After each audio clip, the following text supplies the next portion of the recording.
یہی ہے آرزو تعلیم قرآن میں ہو جائے تلاوت کرنا صبح و شام تلاوت کرنا صبح و شام میرا کام ہو جائے. الحمدللہ رب العالمین والصلاة والسلام على سید المرسلین اما بعد فاعوذ باللہ من الشیطان الرجیم بسم اللہ الرحمن الرحیم الصلاة والسلام علیک یا رسول اللہ وعلى آلك وأصحابك يا حبيب الله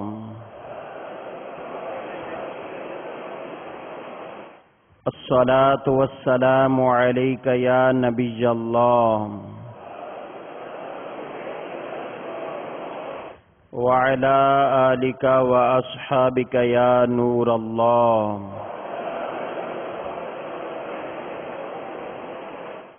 نویت سنت الاعتکاف. آقا دو جہاں صلی اللہ تعالی علیہ وآلہ وسلم کا فرمان عالی شان جو شخص دن بھر میں حضور نبی کریم صلی اللہ تعالی علیہ وآلہ وسلم کی ذات اقدس پر 50 بار درود شریف پڑھتا ہے، قیامت کے دن آقا صلی اللہ علیہ وسلم اس کے ساتھ مصافحہ فرمائیں گے. صلو علی الحبیب علی محمد صلی اللہ علیہ وسلم. میٹھے میٹھے اسلام بھائیوں اور مدنی چینل کے ناظرین، الحمدللہ عز و جل شیخ طریقت امیر اہل سنت حضرت علامہ مولانا محمد الیاس عطار قادری رضوی دامت برکاتہم العالیہ کے فیضان سے دعوت اسلامی کے عالمی مدنی مرکز فیضان مدینہ باب المدینہ کراچی میں فرض علوم کورس کا سلسلہ ہے. الحمدللہ سینکڑوں اسلامی بھائی روزانہ عالمی مدنی مرکز فیضان مدینہ میں حاضر ہو کر اور لاکھوں اسلامی بھائی مدنی چینل کے ناظرین دنیا بھر میں اس کورس کی برکتوں سے فیض یاب ہو رہے ہیں اور علم دین سیکھنے میں مشغول ہیں. اللہ تعالیٰ کی بارگاہ میں دعا ہے کہ ہم جو بھی علم کی باتیں سیکھیں سمجھیں وہ ہمیں یاد رہیں اور ان پر ہم سب کو عمل کرنے کی سعادت مل جائے. آج انشاءاللہ عز و جل ہمارے اس درجے کے 2 درس ہوں گے. پہلا درس بیان یہ بدعت اور اس کی اقسام کے بارے میں ہوگا، جبکہ دوسرا بیان علم غیب مصطفیٰ صلی اللہ تعالی علیہ وآلہ وسلم کے بارے میں ہوگا. آج کے اس بیان کا تعلق عقائد سے ہے. اہم ترین موضوع اور درس ہیں، انتہائی توجہ کے ساتھ ان کو سنیے اور جو ضروری اور اہم باتیں ہیں ان کو ساتھ ساتھ لکھتے جائیے. بدعت کا لفظ بہت دفعہ سننے میں بھی آیا ہوگا، سنا بھی ہوگا. اس کا درست تلفظ بدعت، اس کے لغوی معنی ہے نئی چیز، نیا، انوکھا ایجاد کرنا. لغت کے اعتبار سے اس کے یہ معنی ہیں. قرآن مجید فرقان حمید میں اللہ عز و جل ارشاد فرماتا ہے قُلْ مَا كُنْتُ بِدْعًا مِّنَ الرُّسُلِ. اے پیارے حبیب صلی اللہ علیہ وسلم آپ فرما دیجئے کہ میں کوئی انوکھا نیا رسول نہیں ہوں۔ تو بدعت کا لغوی معنی، لغوی مطلب نئی چیز ایجاد کرنا، نیا کام، انوکھا کام۔ جبکہ بدعت کا شرعی معنی اور اس کی شرعی تعریف یہ ہے، وہ اعتقاد یا اعمال، وہ اعتقاد یا اعمال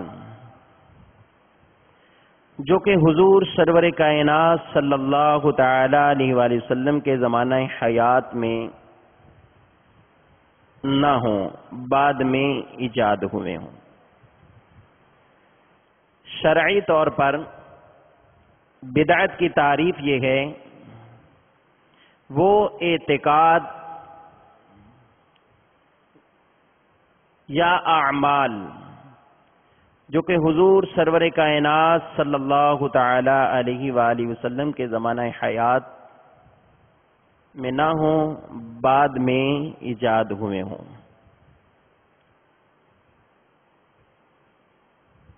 روایت میں ہے،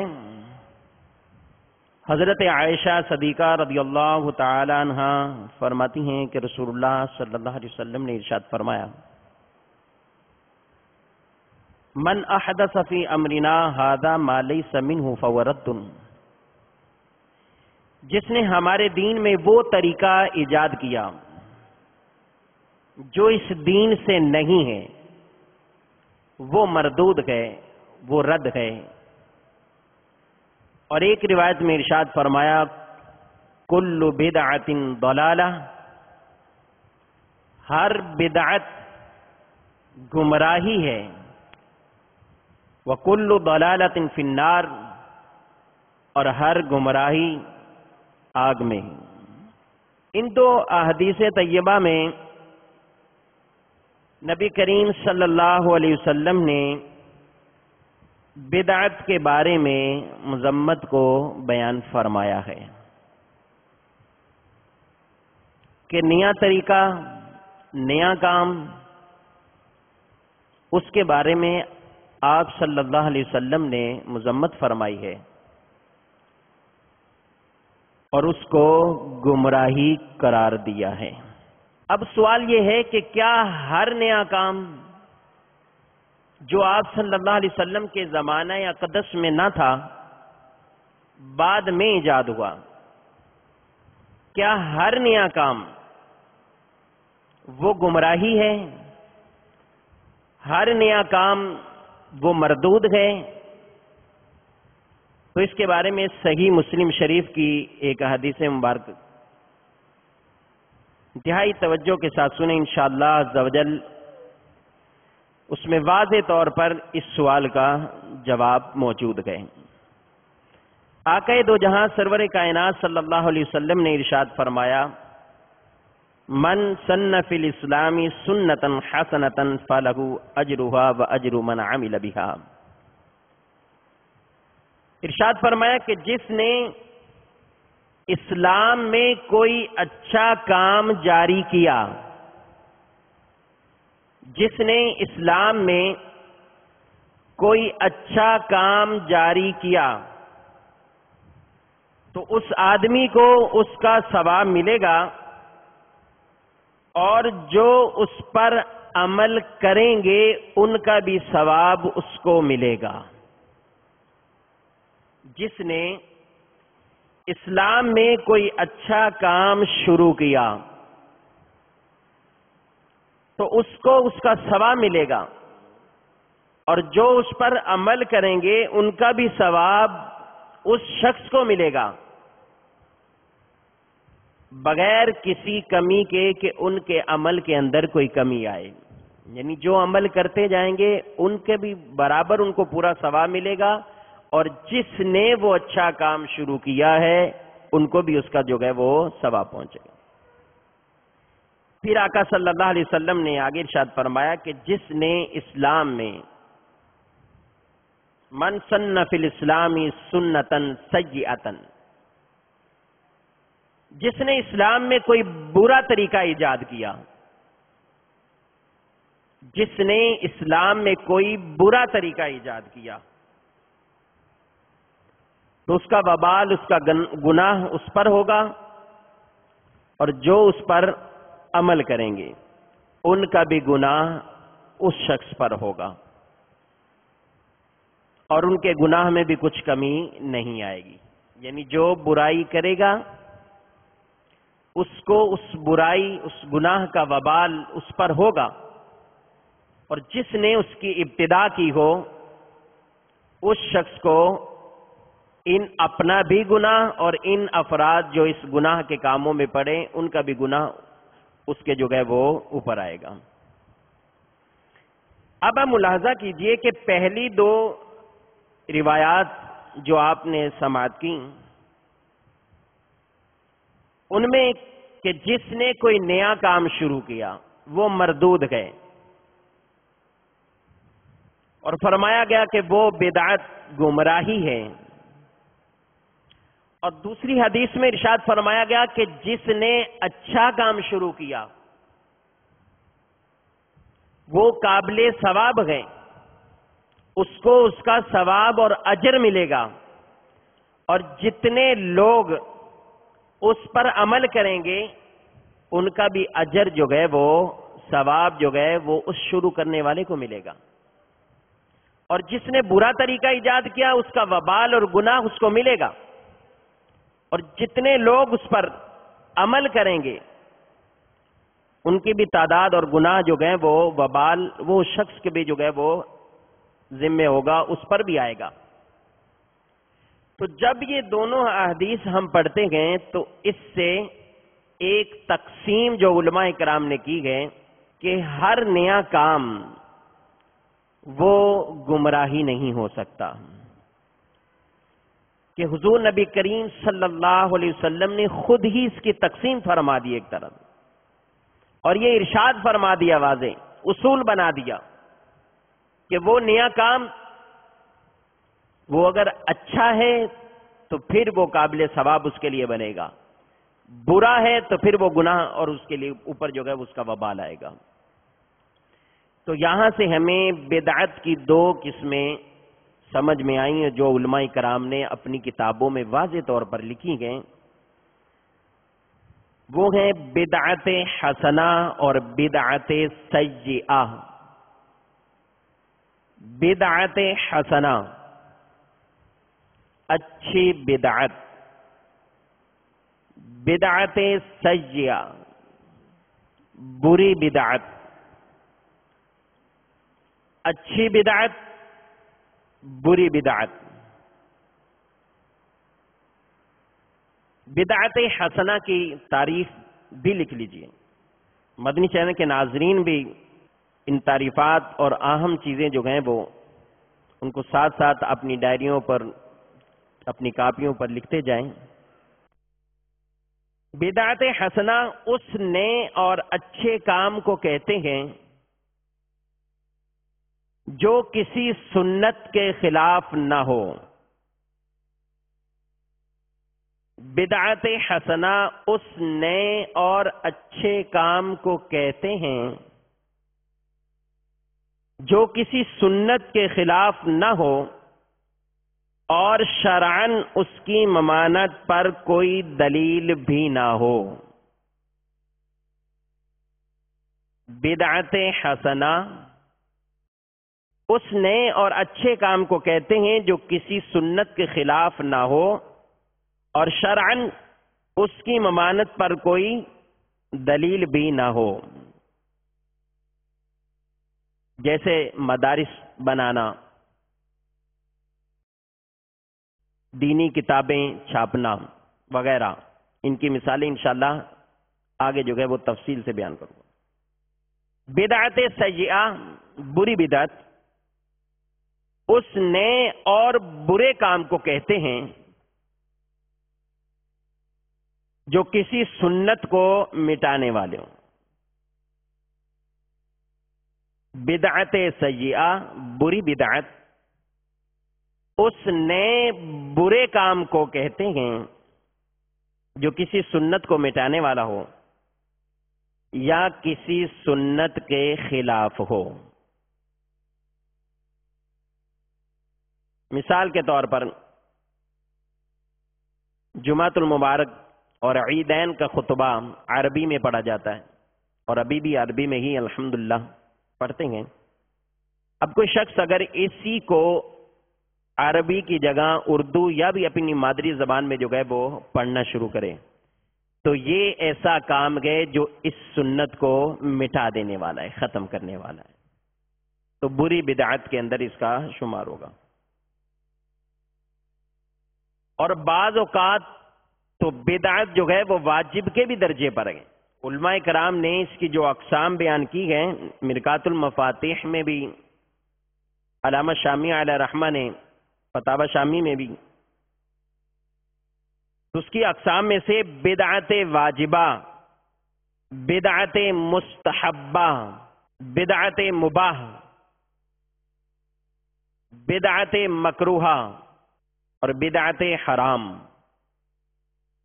یعنی اچھا کام مرتب کرنا کبھی جو ہے واجب کے درجے پر ہے، کبھی مستحب کا بھی حکم ہے اس کا، کبھی مباح، کریں نہ کریں دونوں برابر، اور کبھی اس کا درجہ جو ہے وہ مکروہ میں آئے گا اور کبھی یہ کام حرام کے زمرے میں آئے گا. بدعت واجبہ وہ نیا کام، یعنی جو نیا کام واجب اور لازم کے زمرے درجے میں آئے، وہ نیا کام جو شرعاً منع نہ ہو اور اس کے چھوڑنے سے دین میں حرج واقع ہو، وہ نیا کام جو شرعاً منع نہ ہو اور اس کے چھوڑنے سے، اس کو ترک کرنے سے دین میں حرج واقع ہو. جیسا کہ قرآن پاک پر اعراب، دینی مدارس اور علم نحو وغیرہ، یہ سب جو ہے وہ بدعت لازمہ کے زمرے میں آتے ہیں، اس درجے میں ہے. بدعت مستحبہ وہ نیا کام جو شریعت مطہرہ میں منع نہ ہو اور اس کو عام مسلمان کار ثواب جانتے ہوں اور نیت خیر، اچھی نیت کے ساتھ اس کام کو کرتے ہوں. وہ نیا کام جو شریعت میں منع نہ ہو اور اس کو مسلمان کار ثواب، ثواب کا کام سمجھتے ہوئے اچھی نیت کے ساتھ بجا لاتے ہیں، کرتے ہیں، اس کو کہتے ہیں بدعت مستحبہ. یہ بدعت حسنہ کی ہی تحت ہے. تو بدعت حسنہ کبھی واجبہ لازمہ کے درجے میں اور کبھی مستحب کے درجے میں. یہ مستحب کی مثال جیسا کہ میلاد شریف مروجہ طریقے کے مطابق اہتمام کر کے اس کو منانا، فاتحہ بزرگان دین کا اہتمام کرنا، کہ اس کو کرنے والا ثواب کی نیت سے یہ عمل کرتا گئے اور یہ عمل خیر ہے، شرعاً اس کی کوئی ممانعت نہیں. بدعت مباح ہر وہ نیا کام جو شریعت میں منع نہ ہو اور بغیر کسی نیت خیر کیا جائے، اچھی نیت اس میں کوئی نہ ہو. شرعاً کرنا نہ کرنا دونوں برابر صورتیں ہیں اور اس میں کوئی اچھی بھی وہ نیت شامل نہیں کر رہا تو بدعت مباح کے درجے میں گئے. یعنی نہ ان کاموں پر ثواب، نہ ان کاموں پر عذاب یا سزا. بدعت مکروہہ وہ نیا کام جس سے کوئی سنت ترک ہو جائے. بدعت مکروہہ وہ نیا کام جس سے کوئی سنت چھوٹے. اور بدعت حرام وہ نیا کام جس سے کوئی واجب چھوٹ جائے، یعنی وہ واجب کو مٹانے والا ہو، ختم کرنے والا ہو. تو یہاں ہم نے یہ بدعت کی اقسام سنی سمجھی کہ نہ ہر بدعت بری ہے، اچھی بدعت اور اچھی میں بھی اس کے درجے ہیں، واجب کا بھی درجہ ہے، مستحب کا بھی ہے، مباح کا بھی ہے، اور جو بری بدعت ہے بدعت سیئہ ہے، اس میں مکروہ تک بھی ہے، اور جس قدر جو ہے وہ معاملہ سخت ہوگا اس قدر اس کا حکم بھی جو ہے وہ اور سخت ہوتا جائے گا، یعنی بدعت حرام تک بھی ہے۔ تو جو شروع میں ہم نے تقسیم بنائی ہیں بدعت حسنہ اور بدعت سیئہ، تو اس اعتبار سے ہر نئے کام کو بدعت کہہ کر ہر نئے کام کے اوپر وہی حدیث جس کے اندر یہ ارشاد فرمایا ہوا ہے کہ ہر بدعت گمراہی ہے، کیا ہر نئے کام کو یہی کہہ کر ترک کر دیا جائے؟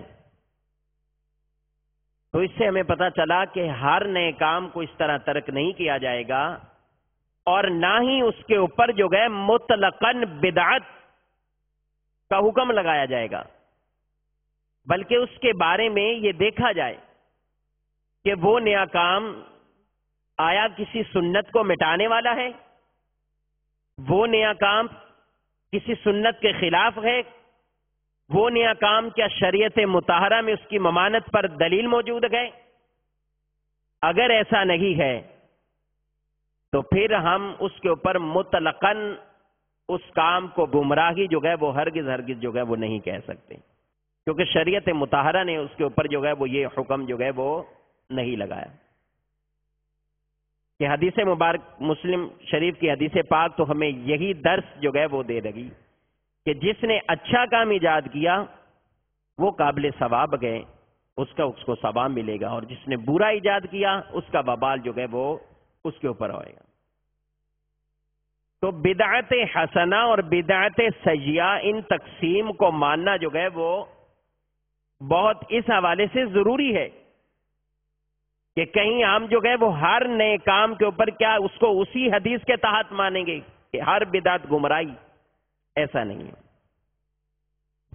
اس کی کئی مثالیں ایسی ہیں، کئی مثالیں اگر احادیث طیبہ میں اس کا جو ہے وہ ثبوت کے حوالے سے دیکھا جائے کہ کیا نئے کام نبی کریم صلی اللہ علیہ وسلم کے زمانہ اقدس کے بعد صحابہ کرام علیہ رضوان کے ادوار مبارک ان کے دوروں میں کیا نہیں ہوئے؟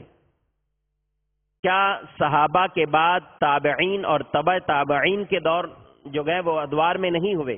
حدیث مبارک ہے، روایت میں آتا ہے حضرت عمر فاروق رضی اللہ تعالی عنہ آپ آئے اور لوگوں کو مختلف جو ہے وہ الگ الگ تراویح کی نماز پڑھتے ہوئے آپ نے دیکھا۔ ارشاد فرمایا اگر ان کو میں ایک ہی قاری کے پیچھے جمع کر دوں تو یہ زیادہ بہتر ہے، تراویح کی نماز الگ الگ۔ اور یہ بات سمجھیے کہ تراویح حضور نبی کریم صلی اللہ علیہ وسلم سے ابتدائی چند دن اس طریقے سے با جماعت اہتمام کے ساتھ وہ پڑھنا ثابت ہے۔ اس کے بعد آقا صلی اللہ علیہ وسلم جو گئے وہ پھر باہر تشریف نہیں لاتے تھے، اور پھر یہ الگ الگ اس کا اہتمام ہوتا۔ حضور علیہ السلام کے وصال فرمانے کے بعد حضرت سیدنا ابو بکر صدیق رضی اللہ تعالی عنہ کا دور مبارک،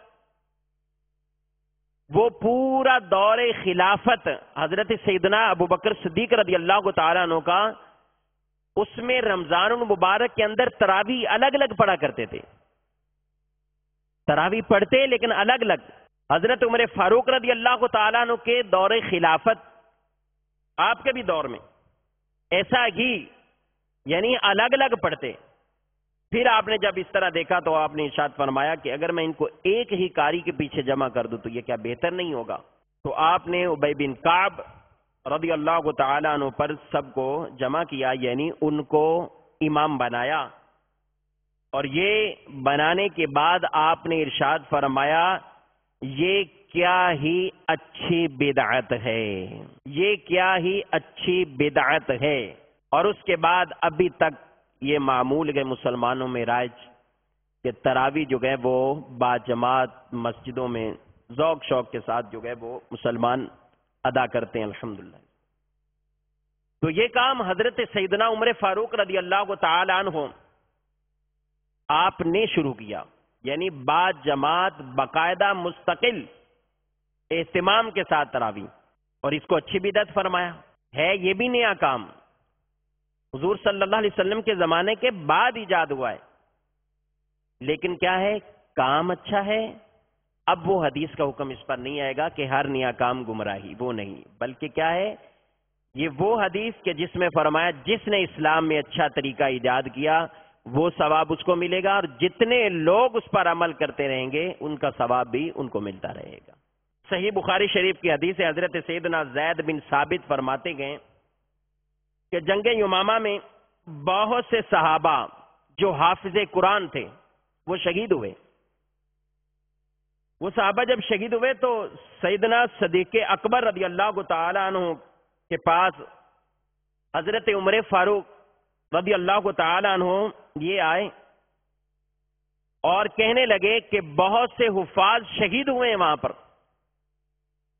اور میں ڈرتا ہوں اگر اسی طرح حاملان قرآن کے حافظ اسی طرح اگر شہید ہوتے گئے تو قرآن کا ایک بڑا حصہ کہیں ختم نہ ہو جائے، میں اس سے ڈرتا ہوں۔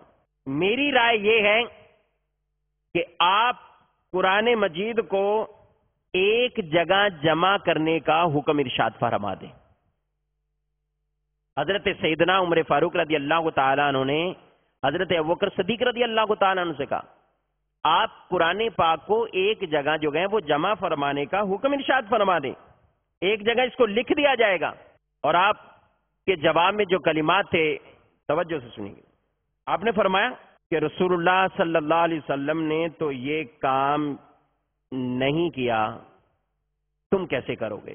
رسول اللہ صلی اللہ علیہ وسلم نے تو یہ کام نہیں کیا، تم کیسے کرو گے؟ تو حضرت عمر رضی اللہ تعالیٰ عنہ نے کہا ہذا واللہ خیر، یہ کام اگرچہ آپ علیہ الصلوۃ والسلام نے نہیں فرمایا، لیکن آپ نے عرض کی کہ اللہ کی قسم یہ اچھا کام ہے، یہ بہتر ہے۔ یہ تو جب آپ نے یہ جواب دیا تو آپس میں کچھ گفتگو اسی معاملے میں جو گئے وہ ہوتی رہی، یہاں تک کہ حضرت صدیق اکبر رضی اللہ تعالیٰ عنہ فرماتے ہیں کہ اللہ تعالیٰ نے میرا سینہ اس معاملے میں کھول دیا اور میری رائے حضرت عمر رضی اللہ تعالیٰ عنہ کے رائے کے موافق ہو گئی کہ قرآن پاک کو جمع کیا جائے۔ انہوں نے حضرت زید بن ثابت رضی اللہ تعالیٰ عنہ سے کہا کہ تم نوجوان مرد ہو، عاقل ہو، اور نبی کریم صلی اللہ علیہ وسلم کے پاس وحی بھی لکھا کرتے تھے، قرآن پاک کو جو گئے وہ یہ جمع کرو، ایک جگہ اس کو جو گئے وہ جمع کرنے کا فرمایا۔ سیدنا زید بن ثابت رضی اللہ تعالیٰ عنہ فرماتے گئے اللہ کی قسم اگر مجھے کسی پہاڑ کو اٹھانے کی تکلیف دیتے تو یہ اس سے آسان تھا کہ قرآن پاک کو جمع کرنے سے یہ عمل میرے لیے آسان تھا۔ تو میں نے ان سے عرض کی، کہا کہ وہ کام کیسے کریں گے آپ جو رسول اللہ صلی اللہ علیہ وسلم نے نہیں کیا؟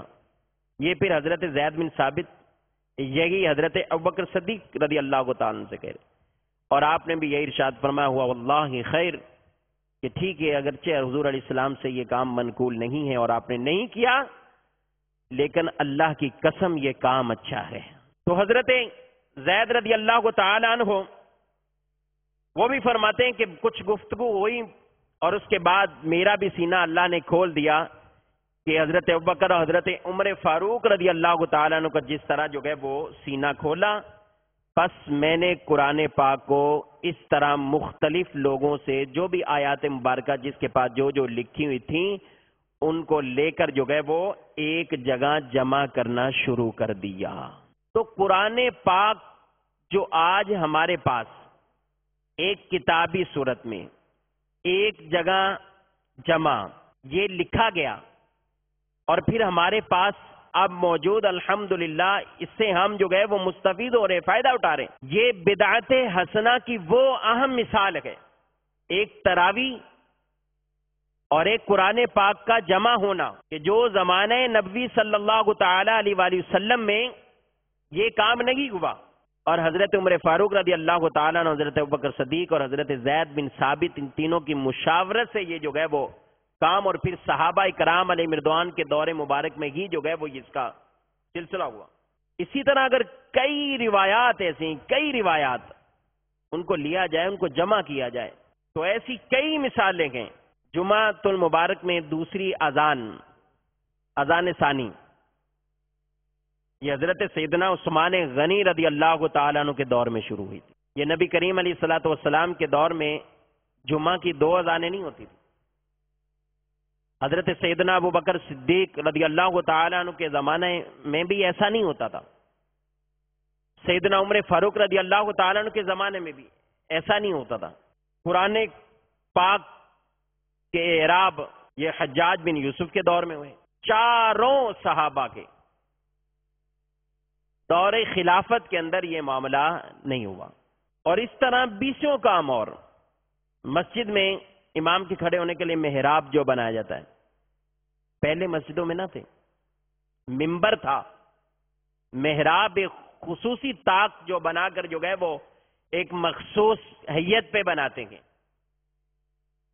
یہ محراب جو ہے وہ نہ تو حضور نبی کریم صلی اللہ علیہ وسلم کے زمانے میں تھا، نہ حضرت سیدنا ابو بکر صدیق رضی اللہ تعالیٰ عنہ کے خلفائے راشدین کا سب زمانہ پورا گزر گیا۔ اس کے بعد یہ ولید مروانی کے دور میں حضرت سیدنا عمر بن عبد العزیز، یہ انہوں نے اس کام کو جو ہے وہ ایجاد کیا تھا اور شروع کیا تھا، اور آج ہر مسجد میں محراب آپ جو ہے وہ دیکھتے گئے۔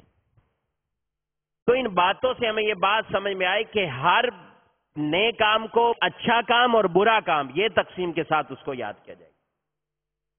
جو حضور علیہ الصلوۃ والسلام کی کسی سنت کو ختم کریں، جس کام کی ممانعت پر شریعت مطہرہ کی دلیل موجود ہو، اس کے لیے تو ایسا جو ہے وہ کہیں گے، اس کو منع کریں گے، اس کو روکیں گے، ترک کیا جائے گا۔ لیکن جس کی ممانعت پر دلیل بھی نہیں ہے اور وہ کام اچھا ہے، تو اس کو جو ہے منع نہیں کیا جائے گا۔ میلاد شریف ہے، میلاد شریف کی اصل تو قرآن حدیث میں، قرآن میں حضور علیہ السلام کی شان نے بیان کی ہیں، احادیث طیبہ میں حضور علیہ السلام کے فضائل موجود ہیں۔ ایک مخصوص حیت کے مطابق جو ہے وہ مخصوص جو ہے وہ طریقے کے مطابق اہتمام کرنا، تو اس پہ بات ہوگی تو اس کو یہی کہیں گے کہ بدعت حسنہ ہے، یعنی اچھا کام ہے، ایک ثواب کی نیت سے مسلمان کرتے ہیں، ثواب پائیں گے انشاءاللہ۔ اور بھی کئی کام جو بعد میں پھر صحابہ کا بھی دور گیا، تبع تابعین، تابعین کا بھی، تبع تابعین کا بھی دور گیا۔ اب دیکھیں ہمارے ہاں اب پکی مساجد، مضبوط مساجد، ماربل پتھر لگا ہوتا مسجدوں میں۔ اب یہی سوال ہے کہ کیا یہ کام حضور علیہ الصلوۃ والسلام یا صحابہ کرام علیہم رضوان یا تابعین، تبع تابعین، کن سے ہے یہ من؟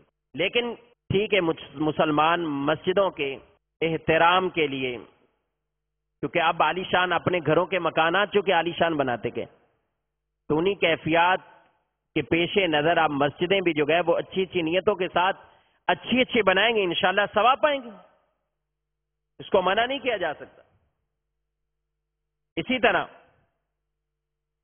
مدارس بنانا، ان کے ساتھ جو ہے وہ اس اعتبار سے جو مدارس اب ہمارے ہاں جس طرح مدارس جو ہیں وہ ہیں، اور ہر کوئی مدرسے بناتا ہے اور پڑھاتے ہیں اس میں، تو یہ بھی بدعت ہے، لیکن بدعت حسنہ۔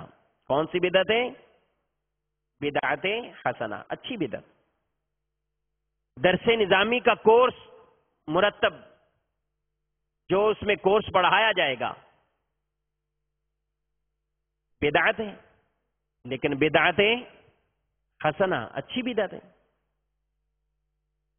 تراویح کے بعد تقریباً ہر مساجد میں جو ہے وہ درس قرآن کا سلسلہ ہوتا ہے، تو مستقل اہتمام کے ساتھ درس قرآن کا یہ سلسلہ، یہ نہ تو کوئی حدیث سے ملے گا، نہ صحابہ سے اس طرح منقول ملے گا۔ تو اس اہتمام کے ساتھ یہ سلسلہ رکھنا یہ بھی بدعت ہے، لیکن بدعت حسنہ، اچھی بدعت ہے. جگہ جگہ تراویح کا اہتمام، یہ بھی بدعت ہے. لیکن اس کو منع نہیں کریں گے، منع پہ دلیل بھی نہیں ہے. 6 روزہ تراویح، 10 روزہ تراویح. اسی طرح اہتمام کے ساتھ شبینوں کا اہتمام ہوتا ہے رمضان مبارک میں، بدعت ہے. لیکن اس کی منع پر دلیل موجود نہیں ہے اور اچھا کام ہے. اسی بہانے زیادہ سے زیادہ مسلمان نماز پڑھنے میں، نوافل پڑھنے میں جو ہے وہ مشغول ہوتے ہیں، قرآن سننے کی سعادت حاصل کرتے ہیں، ثواب کا کام ہے. حدیث پاک کو جمع کرنا اور باقاعدہ کتابی صورت میں اس کو چھاپنا، جو اب ہمارے پاس جو گئے وہ ہیں اور چھپ رہی ہیں اور ہم پڑھ رہے ہیں. تو یہ ساری ایسی کہ ایسی دینی مثالیں گئے کہ جو ہمارے ہاں رائج گئے اور ہر جو گئے وہ اس میں پائی جاتی ہے اور اس پہ عمل کرتے ہیں اور کر رہے ہیں. قرآن پاک کے 30 پارے مختلف اس طرح پاروں میں تقسیم کرنا، ان کے رکوع اور نشانات یہ سارے کے سارے لگانا، یہ بعد میں ہوا ہے. یہ حضور علیہ الصلوۃ والسلام کے زمانہ اقدس میں تھوڑی ایسا کام. مدارس میں ختم بخاری کا اہتمام ہوتے ہیں، جب بخاری شریف ختم ہوتی دورہ حدیث میں ختم بخاری کا اہتمام.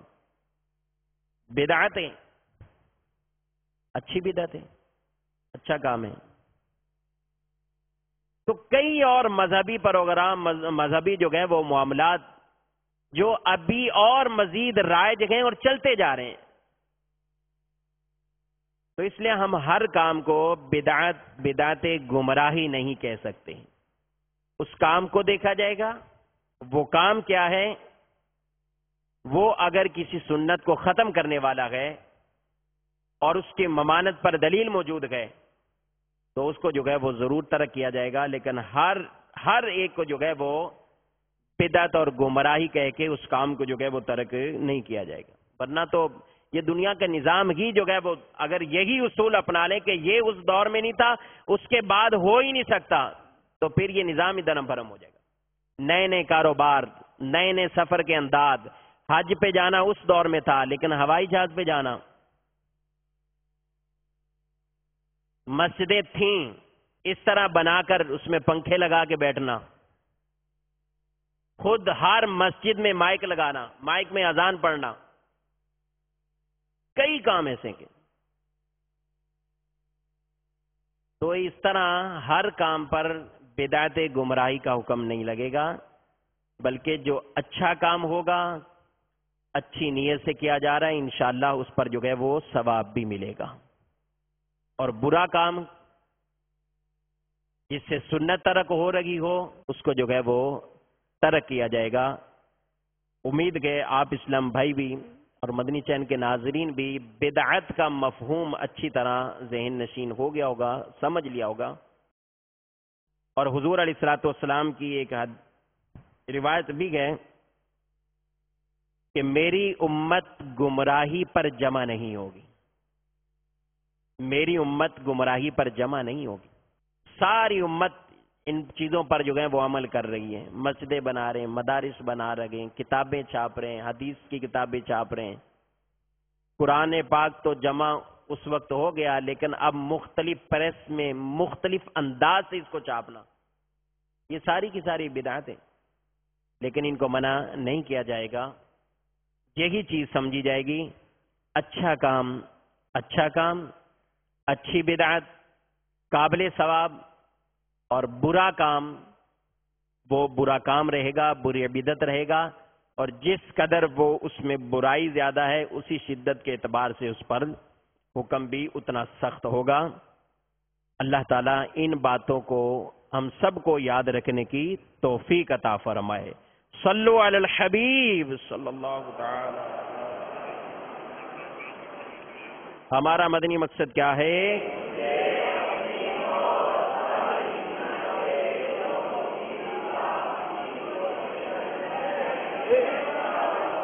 صلو علی الحبیب صلی اللہ تعالی. میٹھے میٹھے اسلام بھائیوں اور مدنی چینل کے ناظرین، آج کا ہمارا دوسرا بیان، دوسرا درس وہ علم غیب مصطفیٰ حضور نبی کریم صلی اللہ تعالی علیہ وآلہ وسلم کے علم غیب کے متعلق ہوگا۔ غیب کسے کہتے ہیں؟ پہلے غیب کی تعریف سنیں گے، تعریف کو سمجھنے کے بعد غیب کے بارے میں کیا عقائد رکھنا جو ضروریات دین سے تعلق رکھتے ہوں، جن سے انکار کی وجہ سے کفر لازم آتا ہو، اور پھر آقا علیہ الصلوۃ والسلام کے بارے میں عقیدہ علم غیب،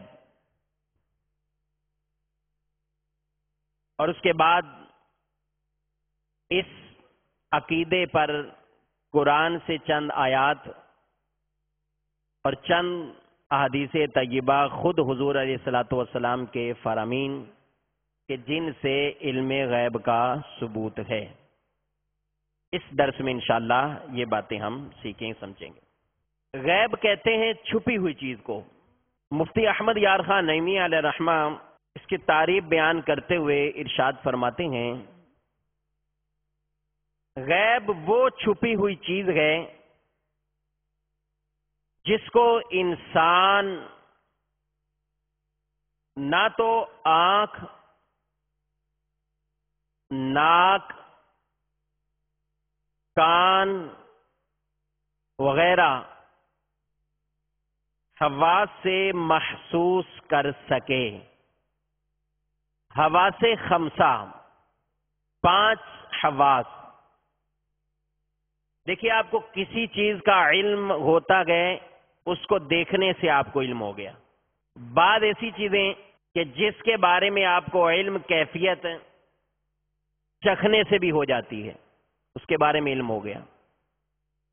کوئی چیز کھائی، اس کے بارے میں علم ہو گیا، اس کا ذائقہ چکھ لیا۔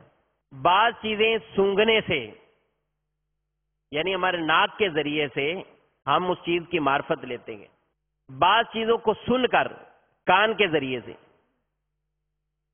بعض چیزوں کو چھو کر، مس کر کے، ٹچ کر کے اس کی کیفیت کے بارے میں ہمیں پتہ چل جائے گا، یہ چیز ٹھنڈی ہے، گرم ہے، کیا ہے۔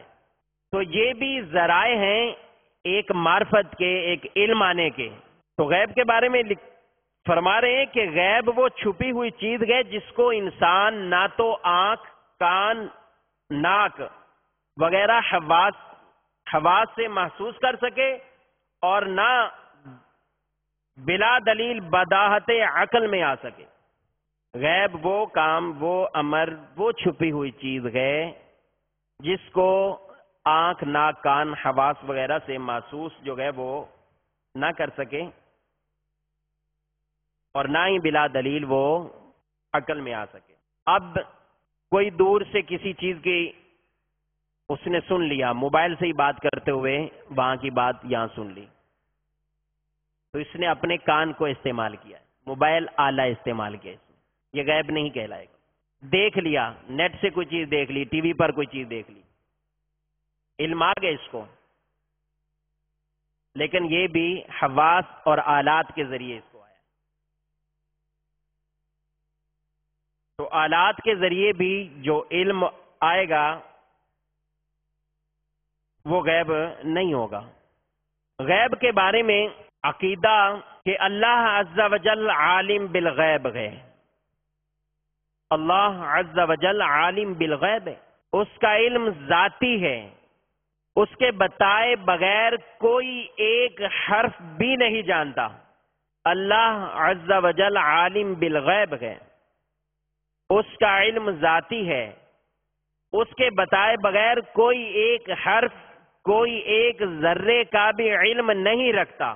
اگر کوئی شخص اس کی عطا کے بغیر کسی کے لیے علم مانتا ہو تو ایسا شخص دائرہ اسلام سے خارج ہو جائے گا۔ یہ عقیدہ ضروریات دین میں سے ہے کہ اللہ عالم بذات ہے، اس کا علم ذاتی ہے، اس کے بتائے بغیر ایک ذرے کا، ایک حرف کا بھی کسی کو نہیں پتا چلتا۔ اگر کوئی اس کے برخلاف عقیدہ بنائے، یعنی یوں کہے کہ اللہ کی عطا کے بغیر وہ جانتا ہے، تو ایسا شخص دائرہ اسلام سے خارج کافر کہلائے گا۔ اللہ عز و جل نے رسول اللہ صلی اللہ علیہ وسلم اور دیگر انبیاء کو اپنے بعض غیوب کا علم دیا ہے۔ اللہ عز و جل نے رسول اللہ صلی اللہ علیہ وسلم اور دیگر انبیاء کو اپنے بعض غیوب کا یعنی غیبوں کا علم دیا ہے، اور حضور علیہ السلام کا علم اوروں سے دیگر سے سب سے زیادہ ہے۔ مطلقاً علم غیب کا انکار کرنا، مطلقاً ہے ہی نہیں کسی کو، اس کو کفر فرمایا۔ علوم خمسہ یعنی 5 علم، قیامت کب آئے گی، بارش کب ہوگی، ماں کے پیٹ میں کیا ہے، انسان کل کیا کرے گا، کون شخص کہاں مرے گا، یہ 5 علم، علوم خمسہ، 5 علم، ان کے بارے میں عقیدہ یہ رکھیں گے کہ بہت سارے واقعات کا علم، ان 5 میں سے بہت سارے واقعات کا علم، جزیات کا علم یہ دیا گیا ہے۔ اور اس کا کوئی منکر ہو، یعنی کوئی شخص یہ تو مانتا ہو کہ حضور نبی کریم صلی اللہ علیہ وسلم اور دیگر انبیاء، ان کے لیے ان کو اللہ نے اپنے جو ہے وہ غیبوں پر اطلاع دی ہے، ان کو علم غیب دیا ہے، لیکن یہ 5 نہیں پتا، ان 5 کے بارے میں جو ہے وہ مطلقاً انکار کر دیتا ہوں، تو یہ ایسا شخص جو ہے وہ گمراہ بد مذہب کہلاتا، کیونکہ یہ حدیث ایسی ہیں جن میں آپ علیہ الصلوۃ والسلام نے ان کے بارے میں خبریں دی ہیں، ان کے جزیات کے بارے میں، ان کے واقعات کی کچھ کیفیت کے بارے میں آپ نے علم دیا۔ انسان کل کیا کرے گا، اب اس کے بارے میں نبی کریم صلی اللہ تعالی علیہ وآلہ وسلم کی واضح حدیث مبارکہ ہے، بخاری شریف میں یہ حدیث موجود ہے۔ غزوہ خیبر کے دن آقا علیہ الصلوۃ والسلام نے ارشاد فرمایا کہ کل یہ پرچم اسلام، یہ جھنڈا ایسے شخص کو میں دوں گا، کل یہ جھنڈا ایسے شخص کو دیا جائے گا کہ جس کے ہاتھ پر اللہ تعالی ہمیں فتح عطا فرما دے گا۔ فتح کا بھی بتا دیا، کل اس کو دیا جائے گا اور اس کے ہاتھ پر فتح ملے گی، اور پھر ارشاد فرمایا وہ شخص اللہ اور اس کے رسول سے محبت رکھتا ہے اور اللہ اور اس کے رسول اس سے محبت رکھتے ہیں۔ جب دوسرا دن آیا کل، تو نبی کریم صلی اللہ علیہ وسلم صحابہ کرام منتظر گئے، آپ ان کو دیکھ رہے ہیں کہ کس کو آج جھنڈا ملے گا، جس کے بارے میں آپ نے 1 دن پہلے یہ خبر دے دی اور بات ارشاد فرما دیا۔ تو حضور علیہ الصلوۃ والسلام نے ارشاد فرمایا این علی، حضرت علی کہاں ہیں؟ عرض کی گئی کہ ان کی آنکھوں میں کچھ مسئلہ ہے، مرض گئے، بلایا گیا، نبی کریم صلی اللہ علیہ وسلم نے اپنا مبارک لعاب دہن نکالا اور حضرت علی رضی اللہ تعالی عنہ کی آنکھ پر ملا اور دعا کی، وہ فوراً صحیح سلامت ہو جاتے ہیں کہ ان کو کچھ ہوا ہی نہیں۔ پھر آپ نے جھنڈا عطا فرما دیا، اور صحیح بخاری کی یہ حدیث ہے، انہی کے ہاتھ پر جو ہے وہ خیبر کا جو ہے وہ یہ فتح کا معاملہ ہوا۔ تو کل کیا ہوگا اس کے بارے میں یہ یعنی واقعہ اس جزوی طور پر اس چیز کی جو ہے وہ آپ نے خبر دی۔ جنگ بدر میں آپ علیہ الصلوۃ والسلام نے، مسلم کی حدیث ہے، آپ نے خود نشان لگائے ایک دن کہ کل صبح یعنی فلاں کے یہ گرنے کا مقام ہے، فلاں کے یہ گرنے کا مقام ہے، وہ اس جگہ گرے گا، یہ اس جگہ گرے گا، کافروں کے بارے میں بتایا۔ صحابہ اکرام علیہ مردوان سے منقول گئے کہ جب صبح جنگ کا سلسلہ ہوا، جنگ بدر کا، جو نشان، جو مقام، جس جگہ آپ علیہ الصلوۃ والسلام نے ارشاد فرمایا تھا، کوئی بھی شخص اس سے ادھر نہیں بلکہ اسی مقام پر جو ہے وہ دوسرے دن ہلاک ہوا ہے۔ تو یہ علوم خمسہ کے بارے میں جزوی طور پر جزیات کا علم، واقعات کا علم، یہ بہت سی احادیث سے یہ بات جو ہے وہ ثابت ہے، اور بھی سب کے بارے میں احادیث جو ہے وہ منقول ہے، اختصاراً یہاں عرض کیا۔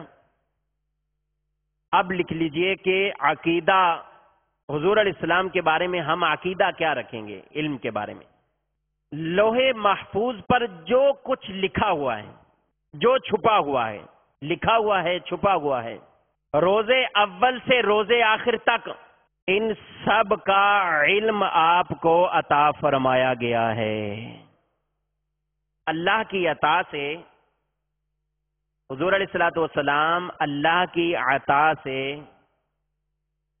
لوح محفوظ جو کچھ اس کا پر لکھا ہوا ہے، روز اول سے روز آخر تک، ما کان وما یکون، جو پہلے ہو چکا، جو بعد میں ہوگا، ما کان وما یکون، جو پہلے ہو چکا، جو بعد میں ہوگا، مشرق تا مغرب، یہاں تک کہ جنتیوں اور دوزخیوں کے اپنے اپنے مقام میں پہنچنے تک، ان تمام چیزوں کا علم اللہ تبارک و تعالی نے آپ علیہ الصلوۃ والسلام کو عطا فرمایا ہے۔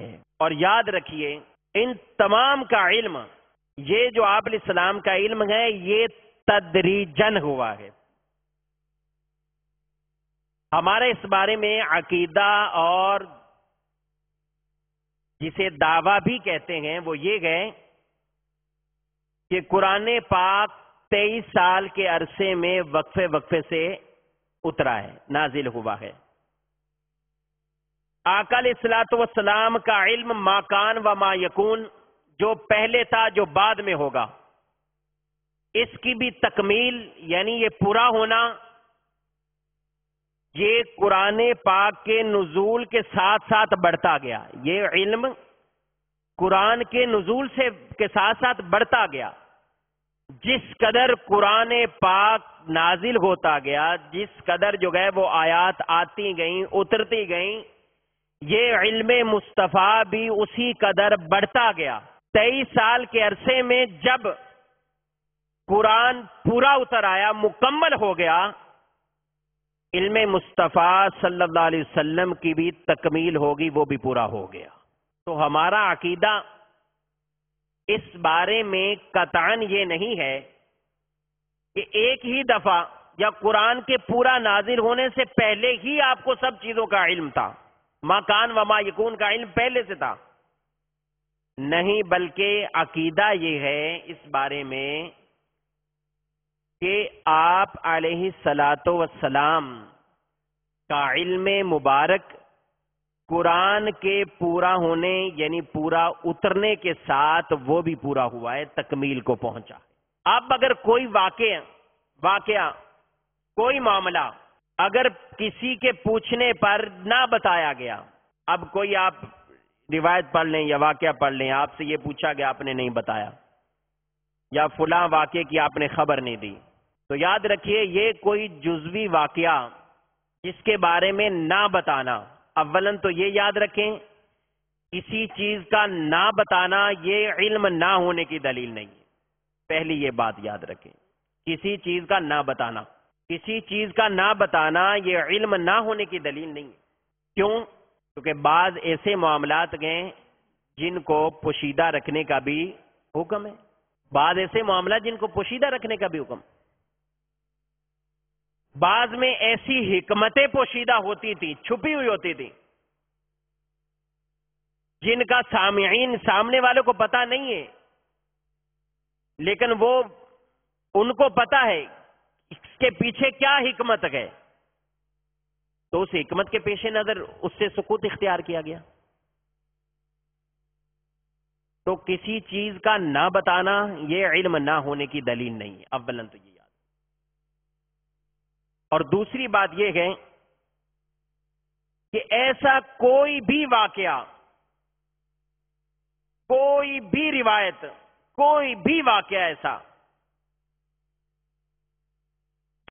وہ کسی بھی کتاب میں نہیں ملے گا، یہ دعویٰ ہے، اور اعلی حضرت علیہ رحمہ نے واضح لکھا ہے۔ آپ نے اس کے اوپر بہت کتابوں میں، آپ نے اپنی رسائل میں جگہ بجگہ، امام اہل سنت شاہ امام احمد رضا خان علیہ رحمت الرحمان نے اس کے بارے میں جو گئے وہ علم غیب کے بارے میں لکھا۔ یہاں تک کہ آپ جب دوسری بار حج کے لیے گئے تو وہاں بھی کچھ یہی سوالات ہوئے آپ سے علم غیب کے بارے میں، اور آپ نے چند ہی گھنٹوں میں، آتا ہے کہ 8 گھنٹوں میں وہ سوالات لیے اور ان کے جواب کے اندر عربی زبان میں ایک مستقل پوری الدولۃ المکیہ کے نام سے کتاب تحریر فرما دی گئی، جس کو عرب کے علماء جو گئے وہ دیکھ کے وہ حیران رہ گئے کہ ان کی جو ہے وہ علمی شخصیت، کیسی علمی شخصیت ہے یہ۔ آپ سفر پر گئے، بظاہر کتابیں بھی پاس نہیں ہیں، 8 گھنٹے میں، کچھ ہی گھنٹوں میں جو ہے وہ عربی زبان کے اندر آپ نے علم غیب کے موضوع پر ایک ایسی مستند مضبوط کتاب جو ہے، اور آج بھی الحمدللہ جو بھی عالم جو ہے وہ کتاب علم غیب کے موضوع پر لکھتے ہیں یا بات کرتے ہیں تو وہ اکثر مدنی پھول اور وہ ارشادات وہی ہیں جو اعلی حضرت علیہ الرحمہ نے اپنی کتاب میں لکھے ہیں، جو اصول بیان کیے اسی کے تحت ہی جو ہے۔ اور یہ جو میں باتیں آپ سے عرض کر رہا ہوں یہ میں نے بھی خود اعلی حضرت علیہ الرحمہ کے رسالے سے ہی لکھی ہیں کہ یہ جو آپ نے ارشاد فرمایا گئے، جو آپ نے احکام ضرورت دین اور اس کے حوالے سے تقسیم کر کے باقاعدہ بیان کیا، اور شیخ طریقت امیر اہل سنت دامت برکاتہم العالیہ نے بھی اسی اعلی حضرت علیہ الرحمہ کے فتاوی رضویہ سے ہی کفریہ کلمات کے بارے میں سوال جواب، اس کے اندر بھی علم غیب کے بارے میں یہ عقائد نقل فرمائے ہیں کہ کس کا انکار کفر کی حد تک آئے گا اور کس کے بارے میں گمراہی کا ہوگا۔ تو کوئی بھی واقعہ، کوئی بھی ایسی روایت نہیں ملے گی کہ جس میں یہ بات ہو کہ یہ قرآن پورا نازل ہو چکا تھا، اس کے بعد یہ علم کا معاملہ ہوا اور اس کے بارے میں آپ کو خبر نہ تھی۔ تو ہمارا عقیدہ اور دعویٰ اس بارے میں جو ہے یہ اگر اچھی طرح یاد ہو جائے گا تو انشاءاللہ کسی بھی شیطانی وسوسے میں جو ہے وہ ٹھیس نہیں لگیں گے، انشاءاللہ بچ جائیں گے، محفوظ رہیں گے کہ علم غیب کا عقیدہ قرآن کے نزول، جب قرآن پاک کی تکمیل ہو چکی تو علم مصطفیٰ بھی ما کان و ما یکون کی تکمیل ہو چکی اس کی، اور واضح فرق ہے۔ اب یہ نہ شیطان وسوسہ دلائے کہ یہ سب باتوں کا علم حضور کو بھی ہے، اللہ کا بھی اتنا علم ہے، نہیں، ہرگز نہیں۔ اللہ کا علم کتنا ہے؟ اعلی حضرت علیہ الرحمہ نے بہت فرق بیان کیے۔ اللہ کا علم ذاتی ہے، مخلوق کو جو کچھ ملے گا وہ اس کی عطا سے ملے گا۔ اللہ کا علم ذاتی ہے، وہ بالذات عالم الغیب ہے، اور مخلوق اور انبیاء کا علم، حضور سرور کائنات صلی اللہ علیہ وسلم کا بھی علم، یہ اللہ کی عطا سے ہے، اللہ کے دینے سے ہے۔ اللہ کا علم ازلی ابدی، وہ صفت ازلی ابدی اس کے ساتھ۔ آقا علیہ الصلوۃ والسلام کا علم عطائی حادث، اللہ کا علم لامحدود ہے، کوئی حد نہیں اس کی۔ یہ ما کان و ما یکون تو حدیں ہم بیان کر رہے ہیں، یہاں سے لے کر یہاں تک، روز اول سے لے کر روز آخر تک اللہ کا علم، اللہ اکبر، وہ لامحدود ہے، اس کو شمار ہی نہیں کوئی کر سکتا۔ تو اس لیے یہ واضح فرق موجود ہے کہ کسی کو کہیں شیطانی کوئی ایسا وسوسہ نہ آ جائے۔ اب ایک سوال کہ جب بتا دیا تو غیب نہیں رہا، اب اس کو علم غیب کیسے کہیں گے؟ بتا دیا تو غیب نہیں رہا، اللہ نے بتا دیا، علم دیا کہ فلاں واقع ایسا ہوا تھا، بتا دیا تو اب علم اس کو جو ہے وہ غیب کیوں کہیں گے؟ کیونکہ اب چھپا ہوا نہیں رہا، واضح ہو گیا وہ تو جب چھپا ہی نہیں ہے تو اب اس کو کیوں کہیں؟ تو اس کے بارے میں عرض یہ گئے، قرآن پاک میں اللہ تبارک و تعالیٰ کے بارے میں ارشاد گئے عالم الغیب والشہادہ، کہ اللہ غیب حاضر سب چیزوں کا جاننے والا ہے۔ کیا اللہ عز و جل کے علم سے بھی کوئی چیز چھپی ہوئی ہے؟ ایسا نہیں ہے، کوئی چیز چھپی ہوئی نہیں۔ اللہ عز و جل سے بھی کوئی چیز چھپی ہوئی ہے؟ کوئی چیز چھپی ہوئی نہیں۔ جب کچھ بھی نہیں چھپا ہوا،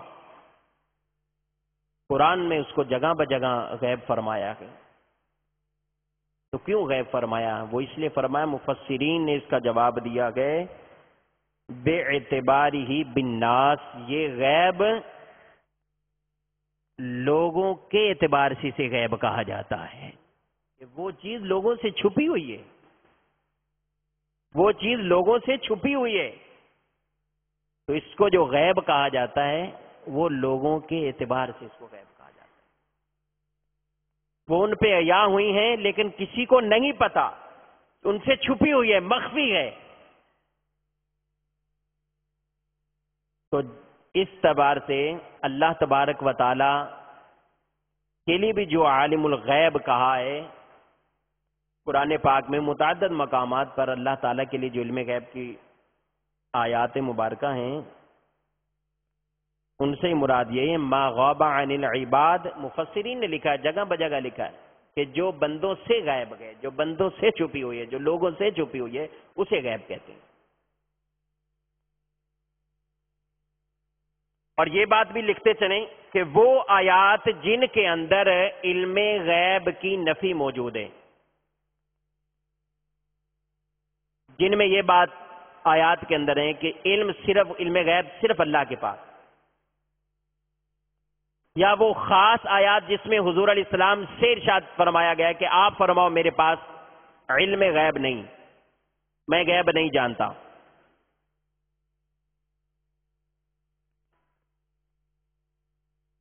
ان آیات سے مراد یہ ہے کہ میں ذاتی طور پر نہیں جانتا۔ ان آیات سے کیا مراد ہے؟ میں ذاتی طور پر نہیں جانتا۔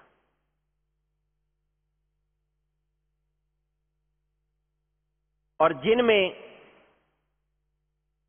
ثبوت ہے، ثابت ہو رہا ہے، ان سے یہ مراد گئے کہ میں یہ علم اللہ کی عطا سے جانتا ہوں۔ اب اگر ایسا نہیں کریں، وہ آیات اپنی جگہ پر اسی کو ہی پڑھتے جائیں اور اسی کو ہی ترجمہ کرتے جائیں، تو پھر وہ متعدد آیات جن کے اندر یہ ارشاد فرمایا گیا ہے کہ اللہ تعالیٰ اپنی غیب پر اطلاع دیتا ہے انبیاء میں، رسولوں میں، جسے چاہے، تو پھر آدھی آیات کو، قرآن کی کچھ آیات کو تو ماننا لازم آ جائے گا، کچھ کا ترک لازم آ جائے گا۔ تو کتنے پیارے انداز سے علماء اہل سنت نے اس کو جو ہے وہ ان کی تقسیم اور یہ تفسیر بیان کی، تاکہ وہ بھی آیات بالکل اپنے معنی مفاہیم کے اعتبار سے اپنے مقام پر، اور دوسری جن سے ثابت گئے وہ بھی اپنے معنی اور مفاہیم کے اعتبار سے اپنے مقام پر بالکل جو ہے وہ واضح مفہوم ان کا جو ہے وہ ہو جاتا ہے۔ قرآن پاک میں اللہ تبارک و تعالی ارشاد فرماتا ہے سورہ آل عمران، وَمَا كَانَ اللَّهُ لِيُطْلِعَكُمْ عَلَى الْغَيْبِ وَلَكِنَّ اللَّهَ يَجْتَبِي مِن رُّسُلِهِ مَن يَشَاءُ۔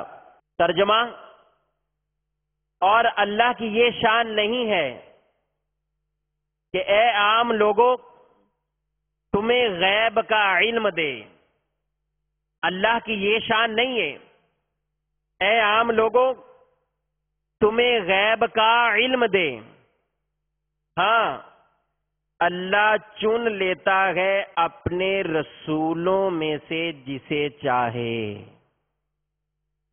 واضح حکم ہے کہ عام لوگوں اللہ کی یہ شان نہیں کہ تمہیں علم جو ہے وہ غیب کا علم دے، اپنے رسولوں میں سے چن لیتا ہے جسے چاہے۔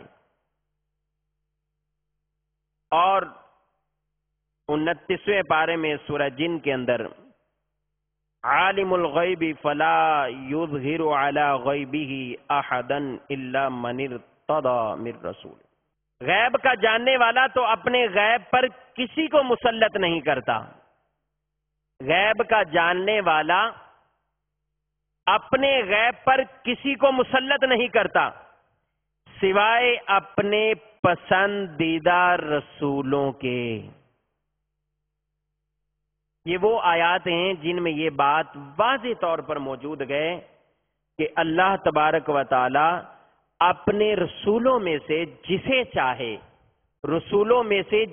چاہے اللہ تبارک و تعالی جو ہے انہیں اپنا علم، یعنی یہ غیب کا علم، ان کی جو ہے اطلاع دیتا ہے، خبر دیتا ہے، یہ غیب کا علم عطا فرماتا ہے. اور خاص طور پر نبی کریم صلی اللہ علیہ وسلم کے بارے میں ارشاد فرمایا وَعَلَّمَكَ مَا لَمْ تَكُنْ تَعْلَمْ، اور تمہیں سکھا دیا جو کچھ تم نہ جانتے تھے. وَكَانَ فَضْلُ اللَّهِ عَلَيْكَ عَظِيمًا، اور اللہ کا تم پر بڑا فضل ہے. وَعَلَّمَكَ مَا لَمْ تَكُنْ تَعْلَمْ، جو نہیں جانتے تھے وہ اللہ نے سکھا دیا، علم دے دیا. اب بالفرض ذہن میں یہ کبھی وصف آئے، کبھی بھی وصف آئے، کہیں سے بھی آئے، علم غیب نہیں تھا تو یہ آیت پڑھ لیجئے گا. ٹھیک ہے، اگر نہیں تھا وَعَلَّمَكَ، اللہ نے سکھا دیا، نہیں تھا تو آ گیا، سکھا دیا اللہ. وَعَلَّمَكَ، اللہ نے سکھا دیا. دوسرے مقام پر ارشاد فرمایا ذَلِكَ مِنْ أَنْبَاءِ الْغَيْبِ نُوحِيهِ إِلَيْكَ، یہ غیب کی کچھ خبریں ہیں جو ہم آپ کی طرف وحی کرتے ہیں. خاص غیب کا لفظ استعمال ہو کر ارشاد ہو رہا ہے، یہ غیب کی خبریں ہیں جو ہم آپ کی طرف وحی کرتے ہیں. اور تیسویں پارے میں ارشاد فرمایا وَمَا هُوَ عَلَى الْغَيْبِ بِضَنِينٍ، اور یہ نبی غیب بتانے میں بخیل نہیں ہے. بخل کیا ہوتا ہے؟ آدمی کے پاس کچھ ہے اس کو نہیں دے رہا، کچھ ہے اس کو نہیں دے رہا. فرمایا یہ غیب بتانے پر بخیل نہیں ہے، یعنی ان کے پاس غیب کی باتیں ہیں بھی اور یہ بخل بھی نہیں کرتے بلکہ انہیں بھی آگے سنا دیتے ہیں، بتا دیتے. غیب رکھتے بھی ہیں، غیب بتاتے بھی ہیں. اور ہم نے شروع میں یہ بات سمجھی تھی کہ غیب جب قرآن مکمل ہوا تو غیب کی بھی تکمیل ہوگی، یہ بھی مکمل ہو گیا. جو مکان وما یکون کا علم مانتے وہ بھی مکمل ہو گیا. قرآن پاک میں وَلَا رَطْبٍ وَلَا يَابِسٍ إِلَّا فِي كِتَابٍ مُبِينٍ، کوئی خشک اور تر چیز ایسی نہیں ہے مگر اس کا روشن بیان اس کھلی کتاب میں گئے، قرآن میں گئے. ہر خشک اور تر کا بیان قرآن میں. نزلنا علیک الکتاب تبیانا لکل شیء، ہم نے نازل کی آپ پر کتاب جس میں واضح بیان ہے ہر شے کا. تو جب واضح بیان ہر چیز کا، ہر کے بارے میں، وہ قرآن میں موجود ہے. اور قرآن کیا کہ جس کے بارے میں اللہ جل شانہ قرآن پاک میں ارشاد فرماتا ہے خلق الانسان علمہ البیان. خلق الانسان، لفظی ترجمہ تو یہ ہے کہ انسان کو پیدا کیا، علمہ البیان، اسے بیان سکھایا. اب تفاسیر کے اندر یہاں انسان سے کون مراد لیے گئے؟ تو تفاسیر میں مفسرین نے لکھا ہے محمدن، یعنی انسان سے یہاں مراد محمد عربی حضور علیہ الصلوۃ والسلام کی ذات مبارکہ، یعنی آپ کو پیدا گیا اور بیان سکھایا گیا. اور بیان کی تفسیر بیان کی ما کان وما یکون، جو پہلے تھا اور جو بعد میں ہونا ہے. یہ قرآن کی اس آیت مبارکہ کی جو تفسیر علماء نے تفاسیر میں عربی کتابوں میں بیان کی گئے، وہ بیان سے مراد ما کان وما یکون لیا گیا کہ اس سورہ رحمان کے اندر علمہ البیان جو فرمایا گیا ہے کہ بیان کا علم دیا ہے. وہ بیان کیا بیان ہے؟ فرمایا ما کان وما یکون کا علم ہے.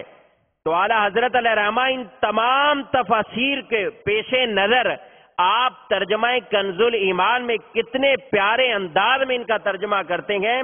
خلق الانسان علمہ البیان، آپ ترجمہ فرماتے ہیں انسانیت کی جان محمد کو پیدا کیا، انسانیت کی جان محمد کو پیدا کیا علمہ البیان، ما کان وما یکون کا بیان انہیں سکھایا.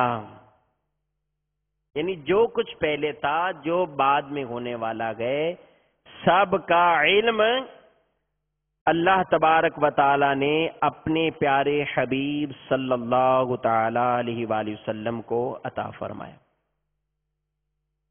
یہاں تک ہم نے صرف عقیدہ علم غیب کے بارے میں چند باتیں عقائد کے حوالے سے، اور یہ وہ آیت مبارکہ، اور بھی کئی آیات ہیں کہ جن میں واضح بیان ہے اللہ علم دیتا ہے رسولوں میں سے جسے چاہے، جسے چن لے. اور حضور علیہ السلام کے بارے میں وما هو علی الغیب بضنین، اور غیب کی خبریں آپ کی طرف وحی کی جاتی ہیں، یہ بیان فرمایا گیا. اور ایک بات یہ بھی یاد رکھیں کہ نبی کا معنی یہی ہے غیب کی خبر دینے والا. نبی کا معنی یہی ہے. اس لیے اعلیٰ حضرت علیہ الرحمہ نے کنز الایمان شریف میں جہاں بھی یا ایھا النبی، اے غیب کی خبر دینے والے، یہ صرف آیات ہیں. حدیث کی طرف جائیں گے تو اعلیٰ حضرت فرما رہے ہیں ہزارہ حدیث ہیں، ہزارہ حدیث ایسی ہیں اس بارے میں. بخاری شریف پہلی جلد کی حدیث مبارک حضرت عمر فاروق رضی اللہ تعالیٰ عنہ، چند حدیث سنتے ہیں اس بارے میں. حضرت عمر فاروق رضی اللہ تعالیٰ عنہ کہتے ہیں قال قام فینا النبی صلی اللہ علیہ وسلم مقاما فاخبرنا عن بدء الخلق. حضرت عمر کہتے ہیں کہ حضور علیہ السلام ایک مرتبہ لوگوں کے درمیان، ہمارے درمیان کھڑے ہوئے، تو آپ علیہ السلام نے ہمیں خبر دینا شروع کی. کس کے بارے میں خبر دینا شروع کی؟ ہمیں مخلوق کی پیدائش سے بتانا شروع کیا. مخلوق کی پیدائش، ابتدا، اس سے ہمیں خبر دینا شروع کی. آپ فرماتے ہیں یہاں تک بتاتے گئے کہ جنتی جنت میں اپنے منازل کے اندر داخل ہو گئے، جہنمی اپنے ٹھکانے میں جہنم میں پہنچ گئے. ان ساری باتوں کی، یعنی مخلوق کی ابتدا سے لے کر اور جنت دوزخ میں ہر ایک اپنے اپنے مقام پر پہنچنے تک، ان کے بارے میں آقا علیہ الصلوۃ والسلام نے ہمیں خبر دی ہے. اور فرمایا جس نے اس بیان کو یاد رکھا اس نے یاد رکھا، جو بھول گیا سو بھول گیا. بخاری کی حدیث ہے یہ. مسلم شریف کی حدیث مبارک حضرت ابو زید بیان کرتے ہیں کہ رسول اللہ صلی اللہ علیہ وسلم ہمیں صبح کی نماز پڑھائی، منبر پر رونق افروز ہوئے اور ہمیں خطبہ دیا حتیٰ کہ ظہر کا وقت آ گیا. پھر منبر سے اترے، ظہر کی نماز پڑھائی، پھر منبر پر رونق افروز ہوئے، ہمیں خطبہ دیا حتیٰ کہ عصر کا وقت آ گیا. پھر منبر سے اترے، عصر کی نماز پڑھائی، پھر آپ منبر پر چڑھ گئے، خطبہ دیا حتیٰ کہ سورج غروب ہو گیا. آپ نے ان سارے اوقات میں خطبہ ارشاد فرمایا، لوگوں کو باتیں بتائیں، فجر سے لے کر ظہر تک، ظہر سے لے کر عصر تک، عصر سے لے کر مغرب تک. حضرت ابو زید بیان کرتے ہیں کہ رسول اللہ صلی اللہ علیہ وسلم نے ان خطبوں کے اندر ہمیں کن کن باتوں کے بارے میں ارشاد فرمایا.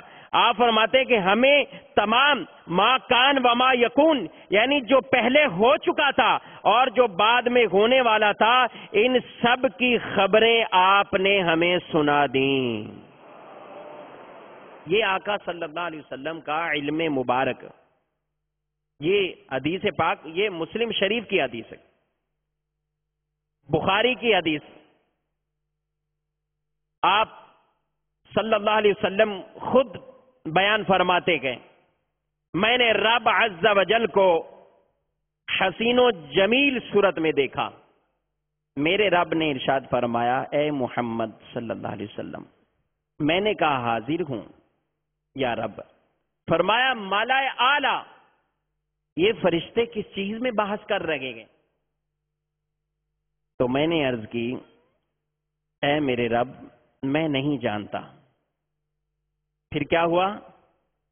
اللہ عز و جل نے اپنا دستے قدرت اپنی شایان شان میرے دونوں کندھوں کے درمیان رکھا، جس کی ٹھنڈک کو میں نے اپنے سینے میں محسوس کیا، اور اس کی برکت کیا ملی؟ فَعَلِمْتُ مَا فِي السَّمَاوَاتِ وَالْأَرْضِ، جو کچھ آسمانوں میں اور جو کچھ زمینوں میں ہے سب کا علم مجھے عطا فرما دیا گیا۔ بخاری کی یہ ہے روایت۔ اور ایک اور حدیث میں ارشاد فرمایا کہ اللہ نے میرے لیے زمین کو لپیٹ دیا، میں نے اس زمین کے مشرق کو بھی دیکھا، مغرب کو بھی دیکھ لیا ہے۔ اور بخاری کی حدیث کتاب الصلاۃ، بخاری میں امام بخاری جو گئے اس حدیث کو نقل کرتے ہیں، سورج گہن کی نماز، مختصر صرف وہ بات عرض کرتا ہوں جس میں یہ علم غیب کے متعلق ارشاد فرمایا۔ سورج گہن کی نماز پڑھنے کے بعد آپ نے اللہ کی حمد و ثنا بیان کی، اور پھر آپ نے ارشاد فرمایا ما من شیء کنت لم ارہ الا وقد رأیت فی مقامی ھذا، ارشاد فرمایا کوئی چیز ایسی نہیں ہے جس کو میں نے پہلے نہ دیکھا تھا مگر اب اس کو اس مقام پر کھڑے کھڑے میں نے تمام چیزوں کو دیکھ لیا ہے، حتیٰ کہ آپ نے فرمایا جنت اور دوزخ کو بھی میں نے دیکھ لیا ہے۔ حضرت انس بن مالک رضی اللہ تعالیٰ عنہ سے مروی، آقا علیہ الصلوۃ والسلام نے ارشاد فرمایا انی لا اراکم من ورائی کما اراکم، کہ میں اپنی پیٹھ کے پیچھے سے بھی تمہیں ایسے دیکھتا ہوں جیسے سامنے سے دیکھا کرتا ہوں۔ بخاری کی حدیث ہے۔ بخاری شریف حضرت عقبہ بن عامر رضی اللہ تعالیٰ عنہ سے مروی، منبر پر تشریف لائے اور فرمایا انی فارۃ لکم وانا شہید، کہ میں تمہارے لیے فرت ہوں، یعنی تمہاری مدد کا ذریعہ تمہارے لیے آگے جو گئے وہ حوض کوثر پر ہوں گا، میں تمہارا گواہ ہوں۔ اور پھر آپ نے ارشاد فرمایا واللہ لا انظر الی حوضی الان، اللہ کی قسم میں اس وقت اپنے حوض کوثر کو دیکھ رہا ہوں۔ بخاری کی حضرت عقبہ بن عامر سے، وہ بھی بخاری کی جس میں غزوہ خیبر میں کل جھنڈا جو گئے وہ کس کو جو گئے وہ دیا جائے گا۔ تو بخاری کی ہی حدیث اس علم غیب کے متعلق جو گئے درجنوں بخاری کی حدیثیں، صرف بخاری میں درجنوں حدیث اس بارے میں، اور بقیہ سیاستہ اور دیگر کتب حدیث کے اندر وہ تو اعلیٰ حضرت فرما چکے ہیں کہ ہزارہ حدیث ہے اس بارے میں، ہزارہ حدیث جو گئے اس بارے میں۔ تو یہ جو ہمارا عقیدہ ہے الحمدللہ عز وجل، یہ عقیدہ قرآن سے بھی ثابت گئے اور حضور صلی اللہ علیہ وآلہ وسلم کی احادیث مبارک سے بھی ثابت گئے، آپ کی حدیث طیبہ سے ثابت اور وضاحت کے ساتھ اس کو بیان کیا گیا۔ اور یہ کتنی آپ نے واقعات اور ان کی بشارتیں دی۔ حضرت انس رضی اللہ تعالیٰ عنہ سے یہ حدیث بھی مروی ہے، بخاری کے اندر ہی موجود ہے، کہ جب آپ احد پہاڑ پر تشریف لے گئے اور احد پہاڑ آپ کے جو گئے وہ اوپر آنے کی وجہ سے وہ لرزہ، جسے ہم جھومنا کہتے ہیں، جھومنے لگا، تو آپ نے احد پہاڑ کو ٹھوکر ماری، اے احد رک جا، تجھ پر ایک نبی، ایک صدیق اور 2 شہید تیرے اوپر چڑھے ہوئے ہیں۔ اور یہ شہید حضرت عمر، حضرت عثمان بعد میں ہوئے تھے، آپ نے اس وقت خبر دے دی۔ ایک صدیق کے بارے میں بتا دیا کہ بظاہر ایسا شہادت والا معاملہ نہیں ہوگا، اور 2 شہید دوسروں کے بارے میں ارشاد فرما دی، ایک نبی، ایک صدیق اور 2 شہید تیرے اوپر۔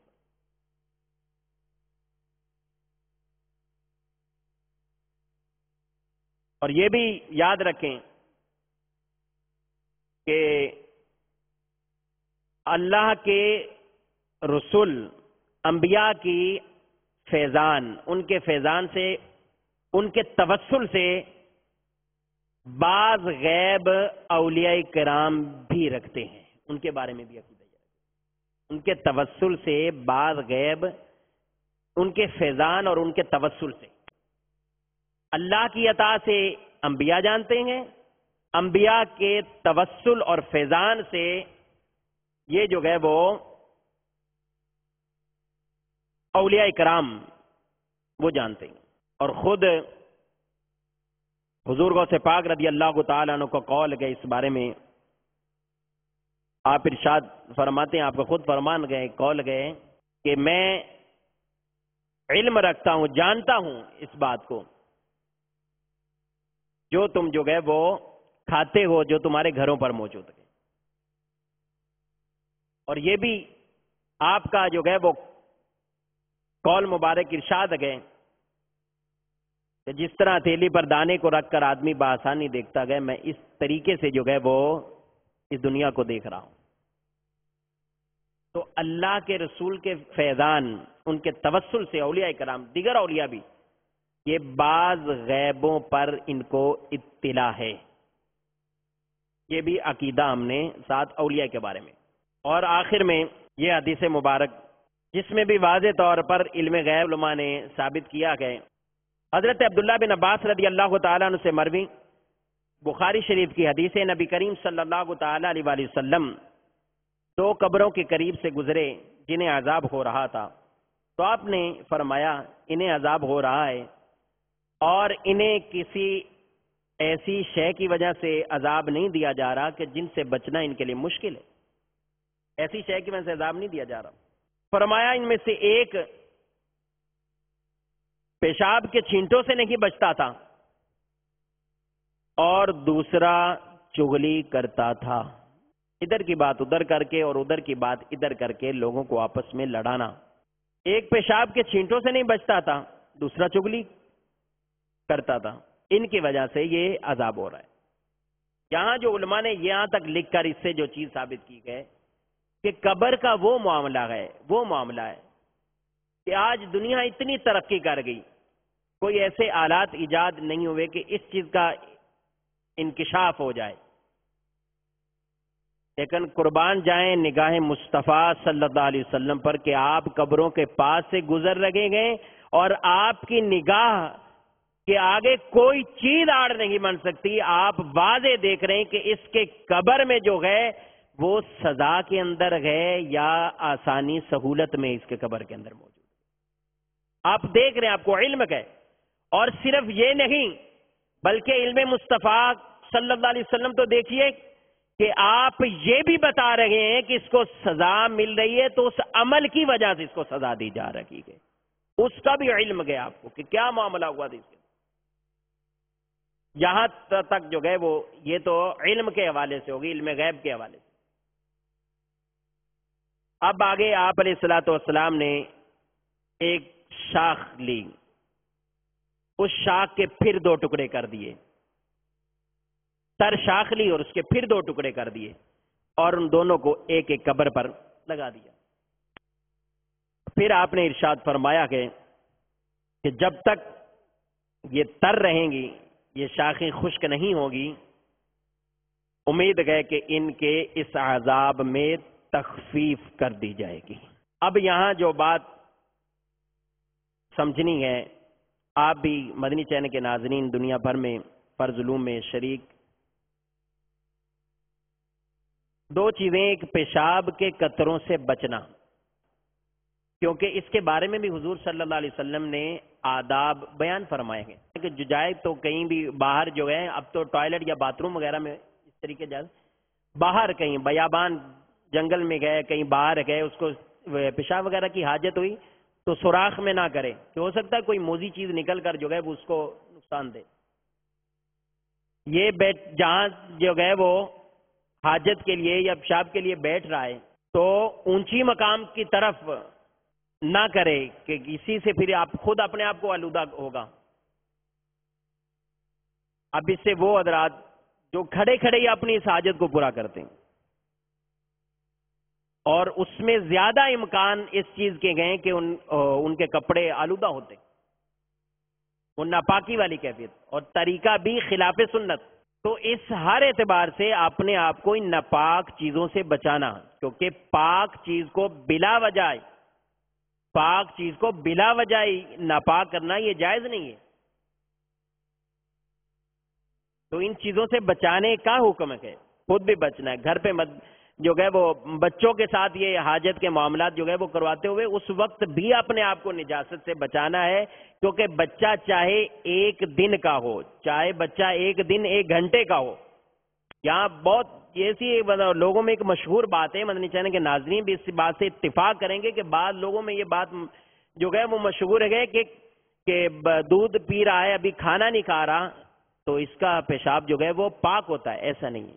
ایک دن کا بچہ 1 گھنٹے کا ہو، پیشاب اس کا ناپاک ہی ہے، اس سے بچنا ہے، اپنے آپ کو ہی بچانا ہے، لاپرواہی نہیں برتنی، اپنے پاک کپڑے ناپاک نہیں کرنے. اس طرح تو دودھ پیتا بچہ ہو یا جیسا بھی ہو، ان کا پیشاب یہ معاملات یہ ناپاک ہیں، تو خود بھی احتیاط کرنی ہے اور ان کو بھی جو ہے وہ گھر کے جو ہے وہ اسلامی بہنیں جو حاجت وغیرہ جو ہے وہ کرواتے ہیں تو ان کو بھی احتیاط کرنا اس بارے میں کہ ناپاکی سے بچنا ہے. اور دوسرا معاملہ چغلی کا، اس سے بھی توبہ کیجیے. امیر اہل سنت دامت برکاتہم العالیہ کی کتاب غیبت کی تباہ کاریاں، اس میں جگہ جگہ چغلی کے بارے میں بھی فرمایا. اس کے بارے میں جو ہے وہ ان کو پڑھیں، ان کی جو وعیدیں ارشاد فرمائی ہیں، جگہ بجگہ ان کی مذمتیں بیان کی ہیں، تو اس سے بھی توبہ کریں، اس گناہ سے بھی بچنے کی کوشش کریں. اور تیسری بات علماء کرام نے لکھی گئی اس کی تشریح میں کہ تر شاخ کی وجہ سے قبر کے عذاب میں تخفیف ہو رہی ہے. اس کی ایک وجہ حکمت یہ بیان کی گئی ہے کہ تر شاخ اللہ کی تسبیح بیان کرتی ہے. یہ شاخ اللہ کی تسبیح بیان کرتی ہے، تو جب اللہ کی یہ تسبیح بیان کرتی ہے تو اس تسبیح کے سبب قبر والے کو جو ہے سکون ملتا ہے اور اس کے عذاب میں تخفیف کر دی جاتی ہے. تو بڑا پیارا قول لکھا ہے علماء کرام نے کہ جب ایک شاخ کی تسبیح سے قبر کے عذاب میں تخفیف ہو رہی ہے تو کوئی بندہ مومن مسلمان قبر کے کنارے تسبیحات پڑھے تو کیوں نہیں اس قبر والے کے عذاب میں تخفیف ہو گئی. اس شاخ سے جو ہے وہ تخفیف ہو رہی ہے. تو یہی اصل ہے حدیث قبر پر پھول پتیاں ڈالنے کی. یہی حدیث اصل ہے قبر پر تر چیزیں جو ہے وہ رکھنے کی. پھول ڈالیں، پتیاں ڈال دیں، یہ بھی تر رہیں گی تسبیح بیان کر. قبر والے کو سکون ملے گا، تخفیف ہوگی عذاب میں.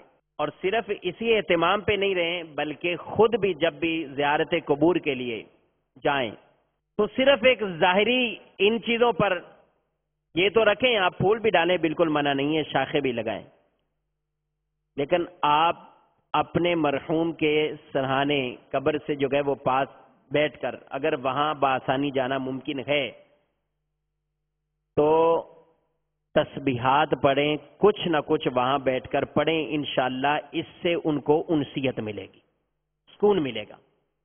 اور اگر معاذ اللہ وہ عذاب میں ہوں تو انشاءاللہ اس کلام پاک کی برکت سے اس عذاب میں بھی تخفیف ہوگی.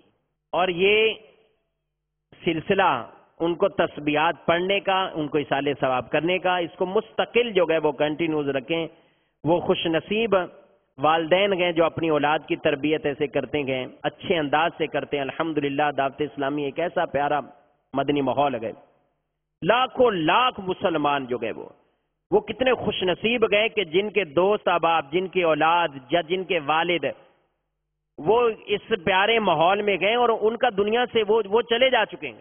اب ان کا بیٹا ان کے لیے قرآن پڑھ رہا ہے، ان کے لیے اصالہ ثواب کر رہا ہے، ان کے لیے دعا کر رہا ہے، ان کی قبر کی زیارت کے لیے جاتا ہے، اس لیے کہ اس نے یہ باتیں اس پیارے مدنی ماحول میں سیکھی ہیں کہ ہمیں یہ تعلق اپنے مرحومین سے اس طرح رکھنا ہے، نیک عمل کر کے ان کو پہنچانا ہے، نیک عمل کے ذریعے ان کو قبر میں سکون دینا ہے.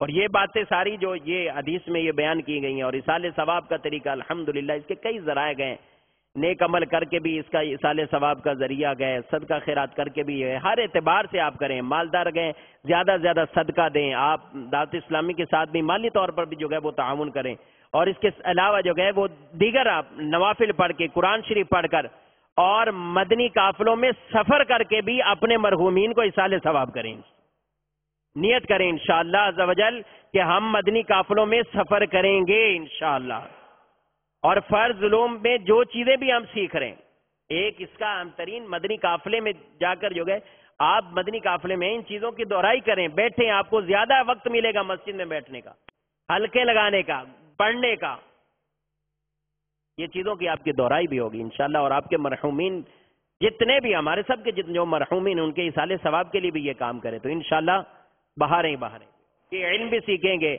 جن چیزوں سے بچنے کا کہا گیا، ناپاکی کے خیال کے حوالے سے کئی مدنی قافلے کے مسافر ان کو پتا کہ کتنی چیزیں جو ہے وہ ان چیزوں میں سیکھ جاتے ہیں، کپڑے پاک کرنے کا طریقہ سیکھ گئے، صحیح طریقے سے نماز، طہارت، یہ معاملات سیکھ گئے۔ الحمدللہ یہ مدنی قافلہ ایک دین سیکھنے اور دین پھیلانے دونوں کا ذریعہ ہے الحمدللہ۔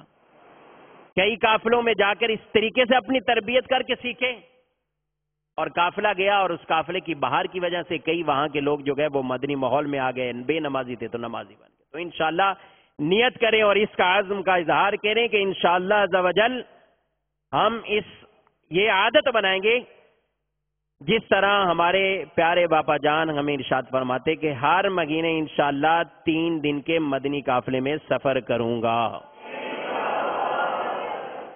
اللہ تعالی ہم سب کو عمل کی توفیق عطا فرمائے، آمین، بجاہ النبی الامین صلی اللہ تعالی علیہ وآلہ وسلم۔ یہی ہے آرزو تعلیم قرآن میں ہو جائے، تلاوت کرنا صبح و شام۔